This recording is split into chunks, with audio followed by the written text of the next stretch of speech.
छत्तीसगढ़ की राजधानी रायपुर में अब सूखा नशा खुलेआम सिस्टम को चुनौती देता नजर आ रहा है। राजधानी रायपुर में बीते कुछ समय से गांजा, ड्रग्स और दूसरे नशीले पदार्थों का कारोबार तेजी से फल फूल रहा है। हालात ऐसे हैं कि नशे का सामान अब बेहद आसानी से उपलब्ध हो रहा है। राजधानी और प्रदेश के अलग अलग इलाकों से युवाओं के नशा करते हुए वीडियो लगातार सामने आ रहे हैं। वहीं अब एक और वीडियो सोशल मीडिया पर वायरल हो रहा है। ये वीडियो रायपुर के अमलीडीह कॉलोनी इलाके के एक फ्लैट का बताया जा रहा है। वीडियो में साफ देखा जा सकता है कि कुछ युवक टेबल पर नोट रखकर ड्रग्स की लाइन खींच रहे हैं। न पुलिस का डर, न कानून का खौफ, युवा पूरी बेफिक्री से फ्लैट के भीतर बैठकर नशा करते नजर आ रहे हैं। सवाल यह है कि जब राजधानी में फ्लैट्स के भीतर इतनी आसानी से ड्रग्स पहुंच रही है तो आखिर ये सप्लाई कौन कर रहा है।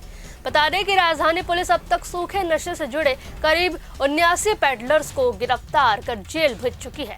लेकिन इसके बावजूद पेडलर्स पुलिस की नाक के नीचे अपने खास ग्राहकों तक चोरी छिपे नशीले सामान का सप्लाई कर रहे हैं।